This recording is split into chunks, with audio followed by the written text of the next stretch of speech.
Longtemps associé aux marges, le tatouage devient un phénomène de mode planétaire dans les années 90. Aujourd'hui, 1 Français sur 10 est tatoué, et cet art populaire commence à gagner ses lettres de noblesse. C'est tout le propos de Chris Coppola et Frédéric Claquin, qui dans leur livre Tatouisme présentent des virtuoses de l'aiguille. On voulait vraiment proposer un livre d'art dont le dénominateur commun est le fait que tous les artistes sélectionnés sont des tatoueurs, c'est leur métier. Ils ont des studios où ils officient principalement en faisant du tatouage. Maintenant, ce sont des gens qui sont avant tout des artistes qui peuvent travailler, comme le disait Chris, sur du papier, sur une planche de skate, sur de la toile, sur n'importe où.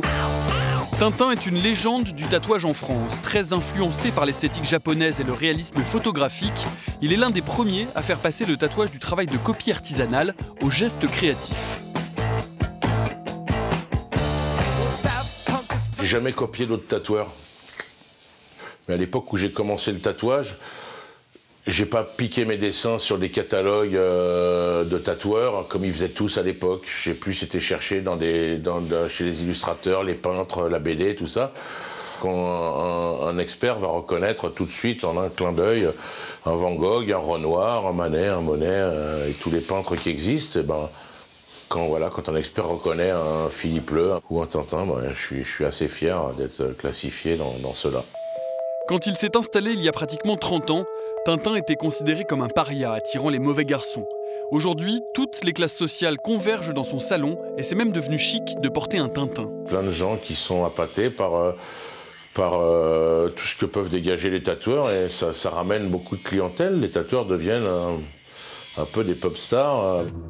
Il y a plus de 4000 tatoueurs en France. Tous ne sont pas des artistes, loin s'en faut, mais tous profitent du phénomène de mode massif qui est devenu le tatouage depuis quelques années. Dans les années 90, il y a eu quand même des bons poussoirs comme Gaultier qui utilisait des modèles tatoués et fortement tatoués dans ses défilés. Donc déjà, ça comme a dit Fred, ça a décomplexé pas mal de personnes. Quand j'ai tatoué Jean-Paul Gaultier, c'est sûr que dès le lendemain, il y avait un vrai plus. Aussi, Lio, dans la Nouvelle Star, avec le coquelicot que j'y ai fait, là, le nombre de personnes qui se sont fait tatouer à cause de ce coquelicot. Et la personne préférée des Français, depuis que l'abbé Pierre est mort, c'est Yannick Noah. La personne préférée des Français a plein de tatouages. Donc ça veut dire beaucoup quand même. C'est que vraiment l'image du bad boy, ça fait longtemps qu'elle n'est plus là. Comme d'autres créateurs branchés, Tintin s'est vu proposer de griffer une poupée Barbie dans le cadre d'une exposition internationale pour les 50 ans de la blonde en plastique. Ils m'ont demandé d'en tatouer une et comme tu peux tatouer le plastique comme de la peau en fait, c'est assez facile. J'ai fait ça franchement, si j'ai mis 1 heure à la faire, c'est le maximum.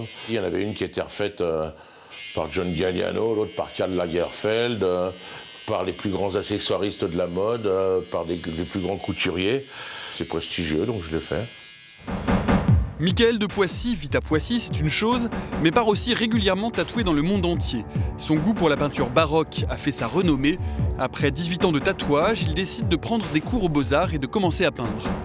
Je pense que maintenant, faire de la peinture, essayer de pratiquer une autre forme d'art que le tatouage, c'est devenu pratiquement inévitable. Quand on arrive à plusieurs années de tatouage, à un moment, on commence un petit peu à chercher d'autres supports, à chercher d'autres choses. Et c'est pas rare dans les grandes conventions internationales qu'il y ait une partie exposition. Parce que maintenant, pratiquement tous les tatoueurs s'y mettent, quoi. On passe à autre chose justement pour essayer d'exprimer autre chose que simplement le fait de faire un tatouage qu'on reverra des fois jamais. Aujourd'hui, le tatouage est pratiquement devenu une norme sociale. On pourrait presque imaginer que ceux qui n'en portent pas seront bientôt perçus à leur tour comme des marginaux.